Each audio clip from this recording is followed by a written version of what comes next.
Universalist Church, a church of openness. Your questions, your identity are welcome here.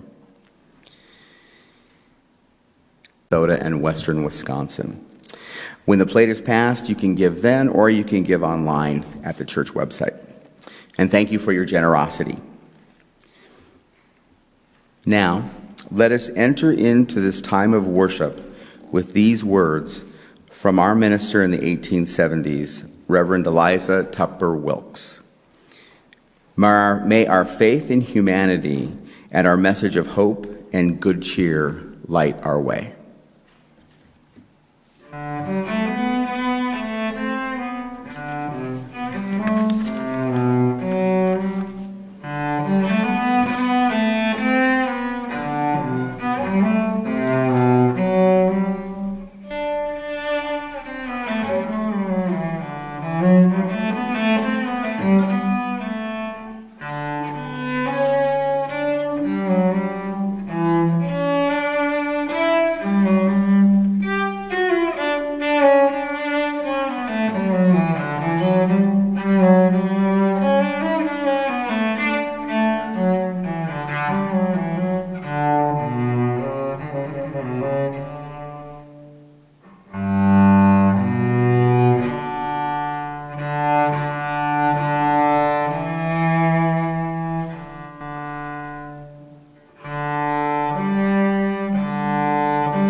Good morning.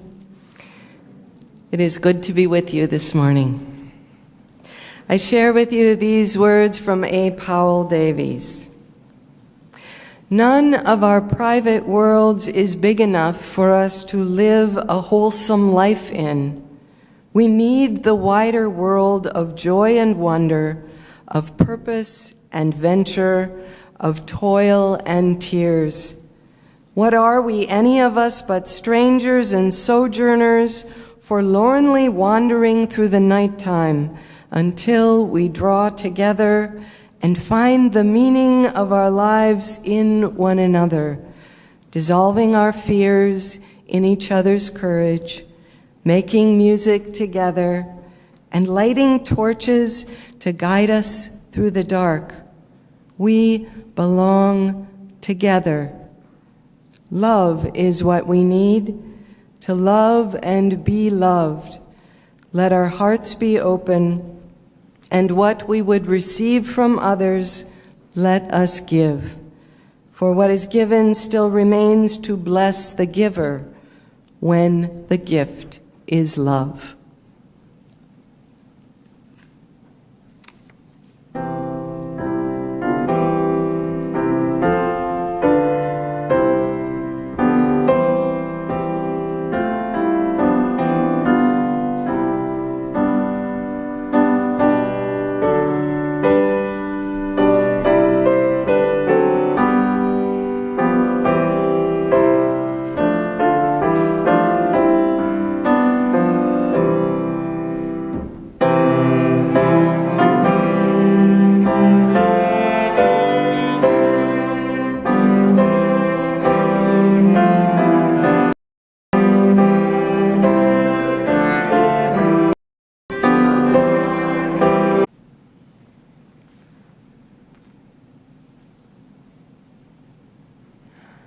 I'm wondering if any of you have ever had that experience where you wake up in the morning and you think, I know what kind of a day this is going to be.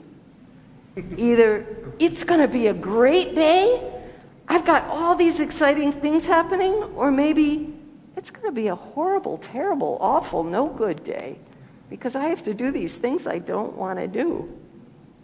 You ever have a day like that? Yeah. Like today. Like today? Was it a wonderful day it's okay, so yeah, you look forward to that and you think this is going to be a great day.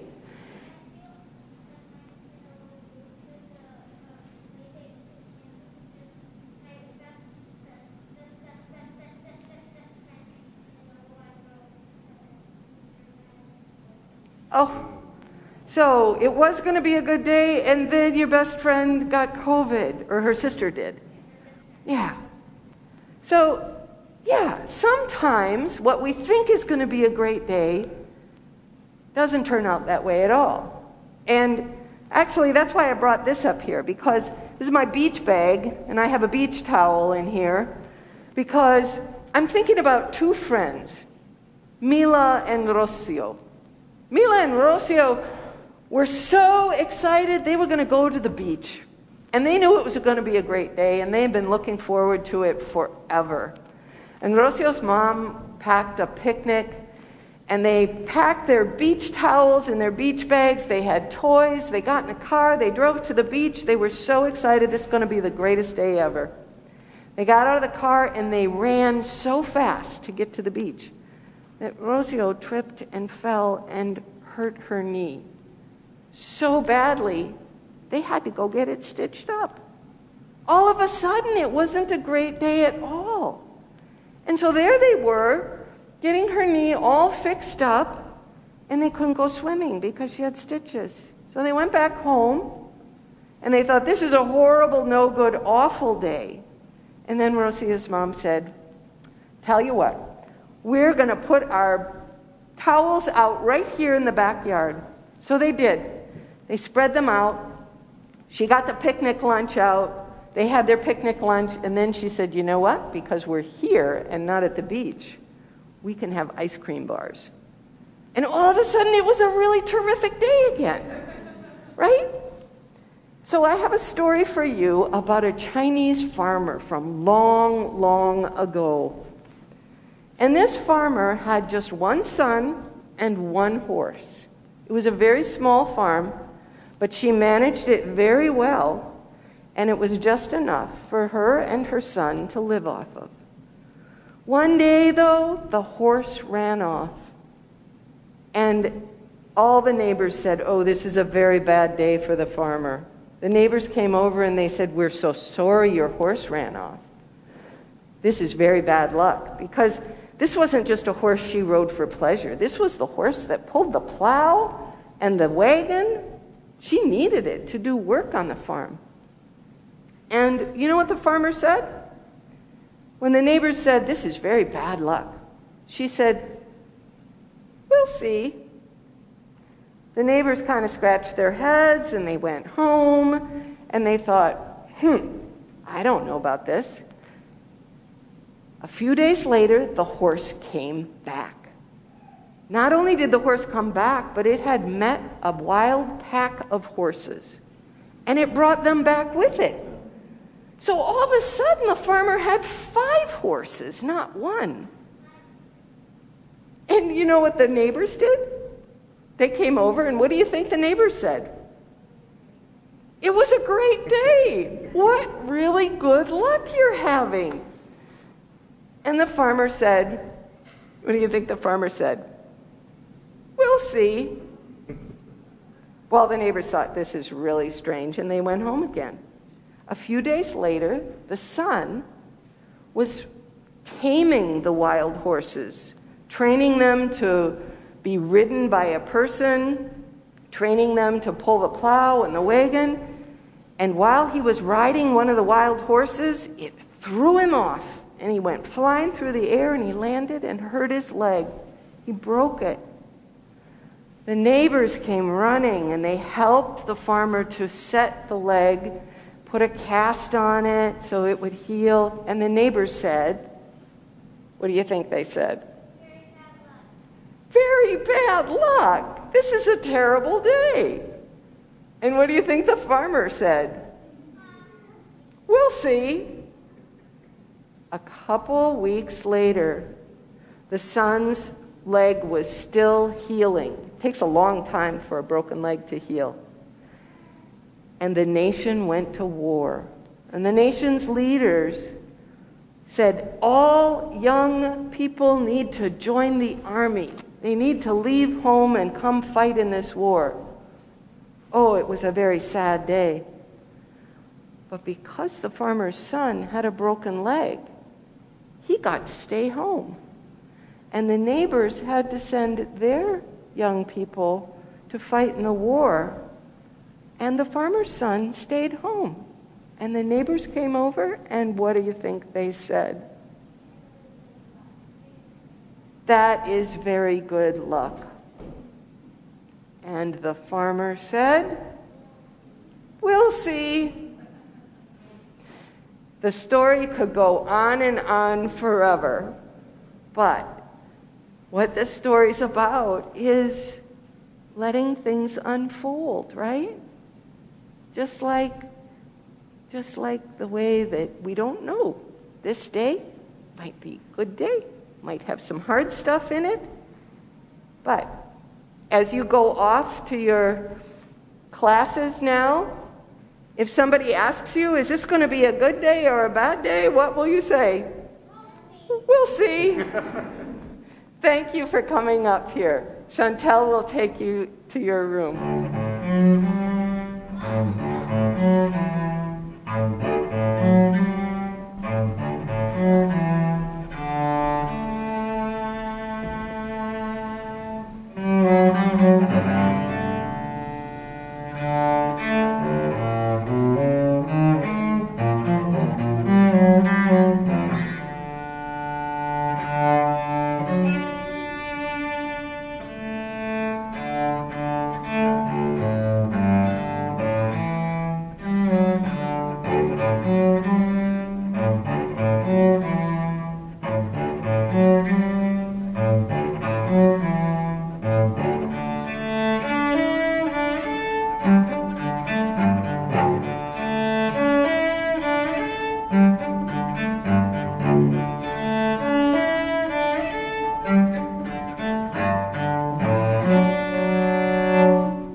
Please join me in a spirit of prayer and meditation.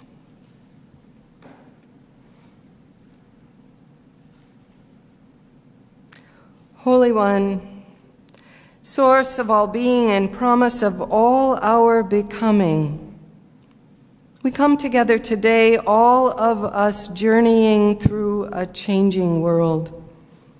Some of us weary of the change upending the world we have known. Some of us eager for change that cannot come fast enough. Some of us fearful of change that is threatening, confusing, unnerving, unpredictable, unwanted. All of us hoping for changes that might bring a better world of more justice, deeper peace, and needed healing.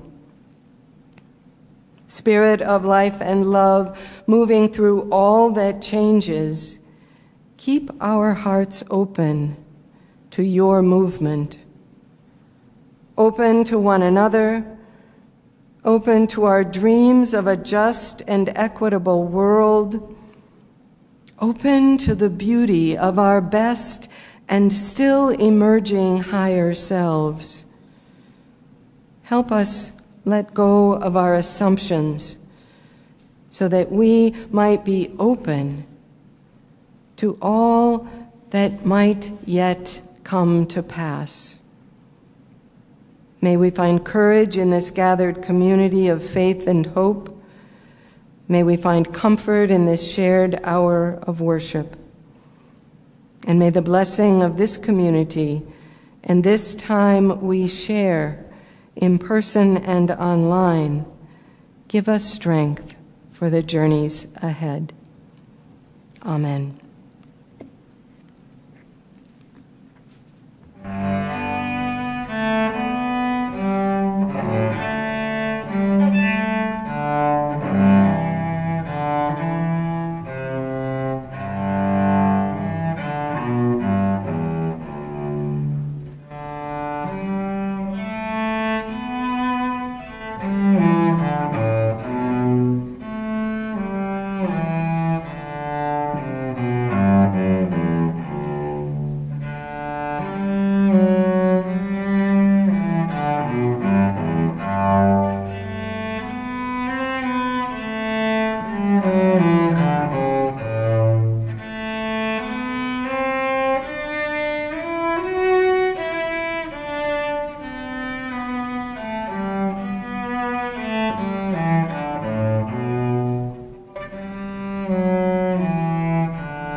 An excerpt from June Jordan, Soul Script, Corners on the Curving Sky. Our earth is round, and among other things, that means that you and I can hold completely different points of view and both be right. The difference of our positions will show stars in your window I cannot even imagine. Your sky may burn with light, while mine, at the same moment, spreads beautiful to darkness. Still, we must choose how we separately corner the circling universe of our experience. Once chosen, our cornering will determine the message of any star and darkness that we encounter. The second reading is by Mark Nepo, Be a Circle. I wish you the ability to breathe after pain, to begin again, though nothing else seems possible. I wish you resilience, to part like the ocean and accept like the sky. I wish you survival, to take in life like a trapped miner finding an air hole and praising it as God. I wish you courage, to ask of everything you meet, what bridge are we? I wish that the kindness that you are can brighten your way like orange leaves falling about the face of a doe. I wish you endless journey that seldom appears as we imagine. I wish you curiosity to make a boat of wonder and an oar of gratitude.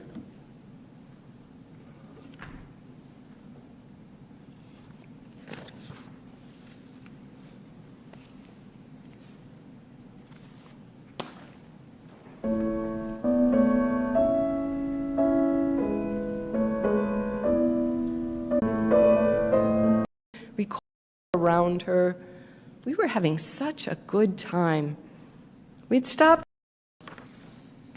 Then, in one quick instant, every experience of sweep is likely not foreign to any of you here, even if your kayak has never literally capsized.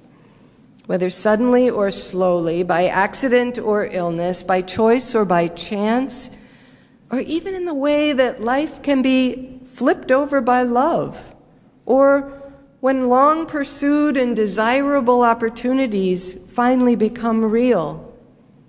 Life is made of change, and because of that, it is necessarily also made of moments in which all that we had assumed to be true is overturned, requiring that we work for all we're worth to stay afloat, taking in the new realities around us while keeping our eyes on that distant shore. Such is the journey of life itself, always moving toward an unknown future and often requiring that we let go of what we assumed would happen next and what we expected that would mean. Sometimes when I open the daily newspaper, I feel like I am every morning encountering this kind of life-shifting change. We are living through dramatic times, and we are regularly losing so much that we had assumed to be true, even just a short while ago. Last year, as the pandemic continued on longer than any of us thought it could, I learned about something called assumptive loss. Assumptive loss, it turns out, is common to many of our experiences of the pandemic, but it often goes unnamed, even as we experience grief over its impact. Understanding assumptive loss begins by first naming the world of our own experience, or what we sometimes call normal life, which is, of course, relative to each person regarding it as normal, and often goes wholly unnamed because it's so normal, right? This is what Colin Murray Parks named the assumptive world, including everything we know and think we know about ourselves, about others, about the larger world, and the way we understand it to function. It includes our expectations for the future, our preferences and our prejudices about the present, and our interpretations of the past. Living through significant change often involves the loss of this assumptive world, Not only what we expected of our circumstances and of others, but also what we expected of ourselves. For instance, in the first year of the pandemic, some people who are introverts told me they thought they would be happy staying at home alone. Then they discovered instead a loneliness or a frustration they didn't understand and had not expected. While some extroverts I know, who thought they'd never endure that much time alone while sheltering in place, discovered they kind of enjoyed their own company. Other people I'd known to be typically very patient became downright competitive and demanding when it came to getting their vaccines before they were readily available. And as one retired friend who had been enjoying a slower pace in pre-pandemic times told me, in the second year of the pandemic, she became so bored and lazy she could hardly recognize herself. Perhaps you've had a moment like this as well, your own discovery or surprise of something about yourself as you lived through the pandemic. This is why assumptive loss can have such a big impact. It opens questions we might not have known we were even asking, creating a groundlessness not only in our circumstances, but most essentially in our identity. No wonder it can be so overwhelming and fraught with grief and anxiety. Think back to the beginning of the pandemic and the questions we were asking in our churches 2.5 years ago. Should we close our church buildings? Remember initially how unthinkable that was? And then, having decided to do that, the question arose, for how long? How long will we need to do this? And soon after came the question, how will we do church? And how will we be with one another in the meantime? I recently ran across several pages from a notebook I took in March of 2020 from a phone conversation with a stressed-out, overworked sales rep who had finally returned my calls and had described to me how something called Zoom might just work for congregational gatherings. Do you remember how foreign it all was then? In many of the meetings and conversations of that time, we didn't even know what questions to ask. And instead, we were asked to live into a larger question, beneath and beyond the unknowns. In other words, the question of how and what we would be with and to one another. Or to borrow from Mark Nepo's words, mustering the courage, quote, to ask of everything we meet, what bridge are we? Now there's a question that is still salient now. Almost 2.5 years after COVID so dramatically overturned our lives, what bridge are we? Or to put it another way, what bridge are we building together? Connecting what we've left behind to that distant shore where we are going. Assumptive loss comes in all different shapes and sizes, just as our experiences of the pandemic do. For some of us, the pandemic has meant a loss of work or health or home or support system or even loved ones. For others, it has meant more work. As healthcare workers, teachers, parents, caregivers, frontline workers, first responders, ministers, therapists, the list goes on and on. Your experience of the pandemic will not be the same as mine. And so we are invited to be curious. First about ourselves, not making assumptions about the meaning and impact of our experiences, which might turn out differently than we'd thought they would. And then being curious about each other, to ask of ourselves and one another, how is it for you today? What do you need now? And how might we get through this together? As June Jordan noted in the reading you heard earlier, our earth is round, and among other things, that means that the difference of our positions will show stars in your window I cannot even imagine. Your sky may burn with light, while mine at the same moment spreads beautiful to darkness. We do great injustice to one another and to the reality of our shared round world when we consciously or unconsciously assume our experience is or should be the same as that of others. A friend whom I met long after her children were grown once told me of her early years as a stay-at-home parent after moving to Alaska. She described how her isolation as a parent had been compounded by the long nights of the Alaskan winter, slowly claiming more and more of the sunlight each day. The lengthening darkness, she said, was nearly unbearable, and finally the days became so short she would watch the clock carefully to make sure she was standing at her kitchen window for the one brief slice of time each day when the sun could be seen there, rising and setting within a single, all too brief viewing. I picture her waiting at that kitchen window every day for the one fleeting glimpse of the sun that would carry her through the next 23 hours of darkness.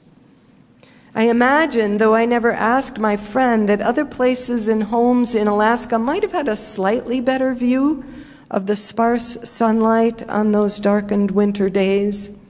And I imagine, too, what a relief it might have given my friend had someone invited her to share their view, whether it was any better or not. This, my friends, is what congregational life at its best does. It brings us together in the joys and the beauty and the losses and the sorrows that life brings our way individually and collectively. It beckons us to stay with each other, especially when life capsizes one of us or all of us and our assumptions are swept away. It invites us to share our strength and our weariness, our hopes and our grief, our frustrations and our dreams, and our power as we paddle together toward a distant shore. And just as each member here is nested in the larger strength and support of this congregation, this community of faith is held in the larger strength and support of our Unitarian Universalist faith tradition across geography and time. We are held in and buoyed by a wide web and long lineage of resilience, faithful practice, fierce resistance, and great wisdom. As we rise to the challenges of this time, and they are many, we are accompanied not only by one another here and now, but also by those who have gone before us. When this congregation meets for worship, in person and online, as we are doing both ways today, you are calling up and drawing upon a long collective memory, well over 150 years of sitting, standing, singing, and praying together as a congregation here in Rochester. You are also creating a through line from those ancestors in faith to the generations still to come, those who are gathered here on the floor for Story Hour, and those who are not yet born, who will look back on this time of great change with gratitude for all of you who keep reaching out to one another in new and old ways, sharing both the confusion and the possibilities of this upturned and wave-tossed world to discover and strengthen the bonds you will pass on to future generations. One of the great lies of dominant white culture and of the oppressive systems in general is the insistence that we are first and foremost alone in this world, both the oppressed and the oppressors, not connected to one another in either our suffering or our strength. It is a lie that one person's well-being can be separated from that of others, that difference itself is a critical and unbridgeable division, that any of us fearful of the violence spreading through our nation and world today can really find safety by closing and locking our doors or our national borders without tending to the underlying needs of our neighbors for food, for shelter, for work, for human dignity and compassion and belonging, all of those great needs that are at the root of so much violence today. This lie and illusion of separateness is one assumption we will do well to lose in these times of endless change. If we learn nothing else from the multiple pandemics we are experiencing today, pandemics of COVID, of systemic racism, of environmental devastation, and rising violence and threats to our democratic values and systems, may we learn that we are all deeply connected. We must choose, wrote June Jordan, how we separately corner the circling universe of our experience.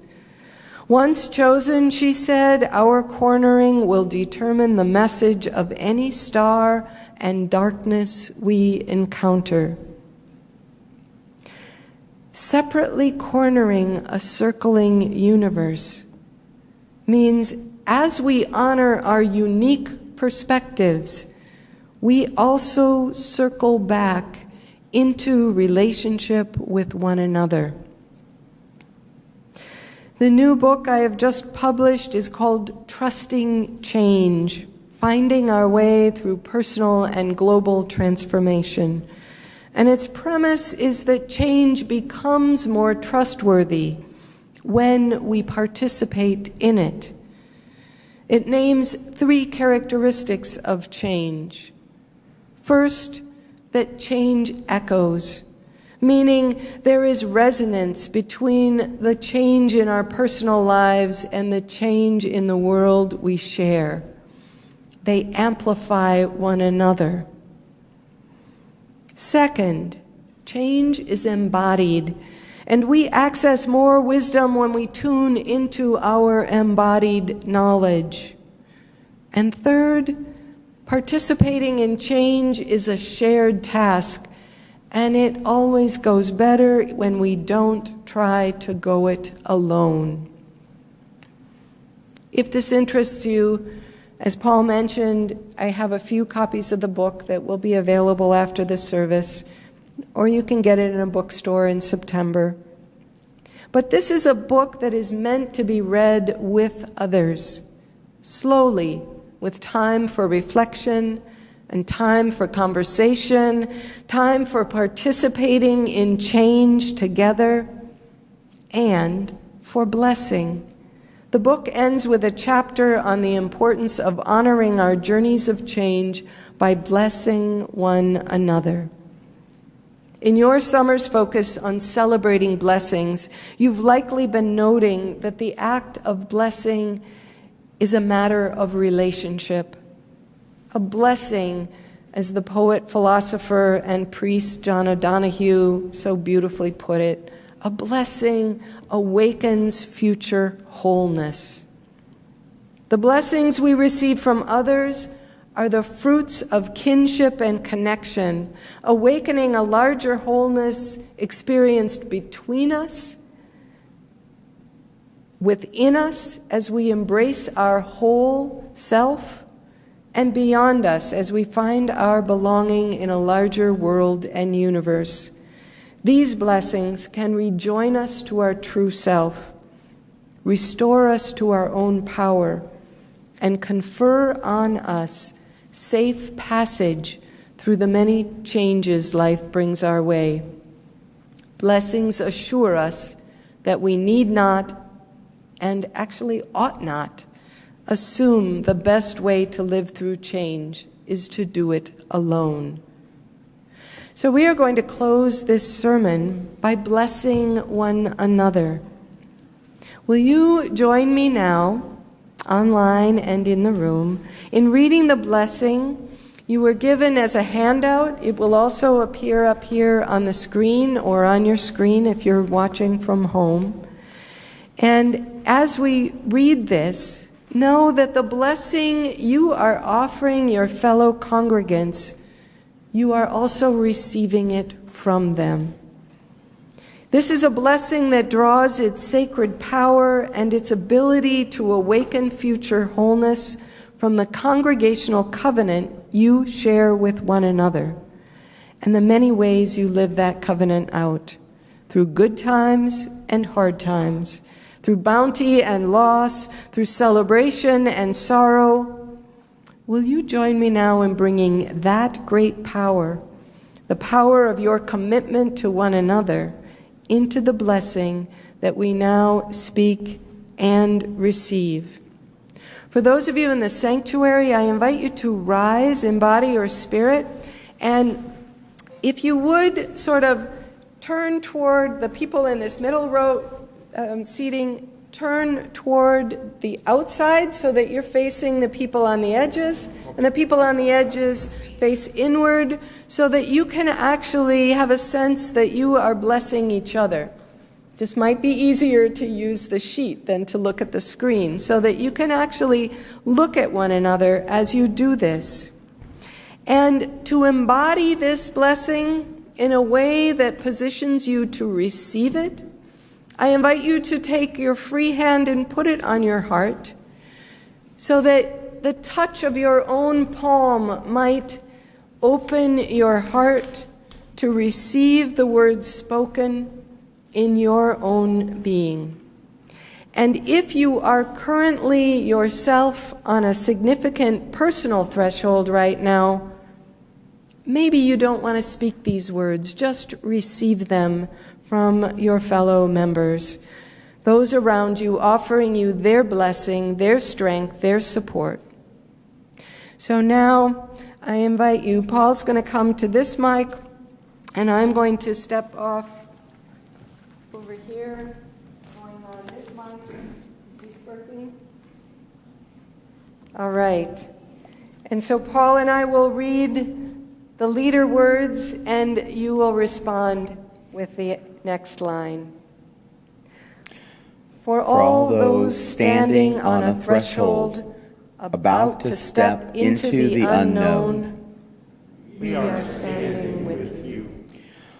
Although we may not know the particulars of this threshold, which is uniquely yours, we offer you our hands for steadiness on your path, our compassionate ears to hear your hopes and fears, and our open hearts to share the joys and sorrows of your passage, spoken and unspoken.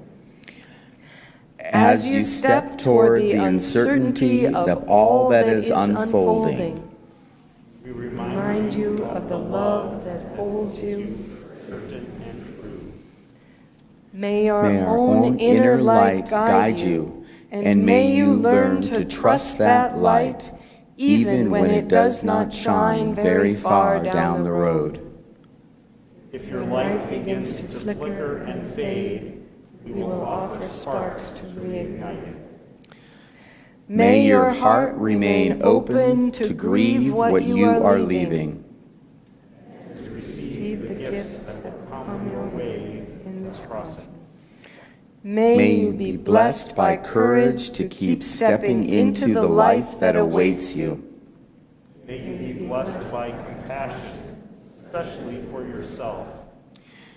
May this passage bring you new discoveries and renewed faith, and offer you a gateway to ancient wisdom and healing wholeness. May you always remember the pledge of this community, extending hand and heart, Open to you in all that is to come. Please be seated. Our closing hymn is Guide My Feet.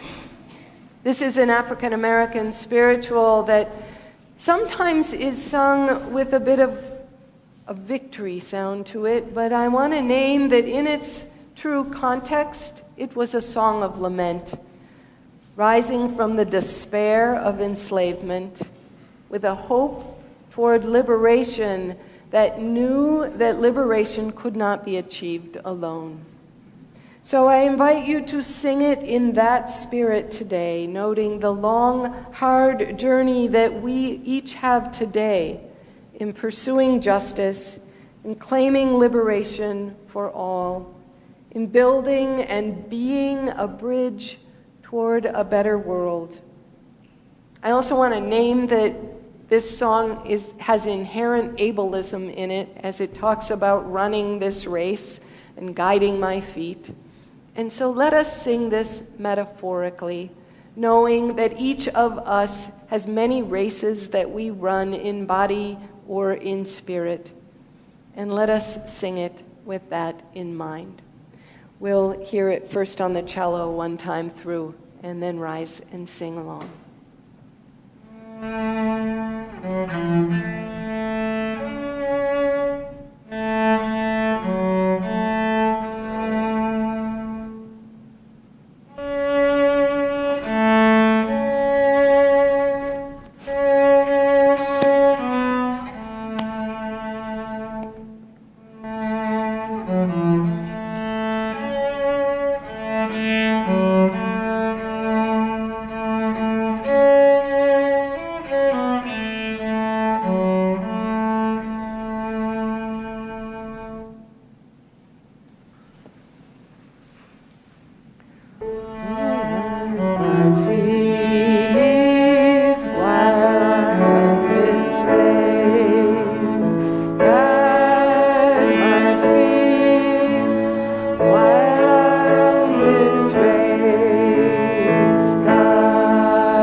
Friends, each of us is traveling in a wave-tossed world of so much change. Let us not do this alone. Let us keep paddling together, blessing one another by sharing our strength our commitment, and our love. So may we be blessed on this and every day. So may we bless the world. Go in peace.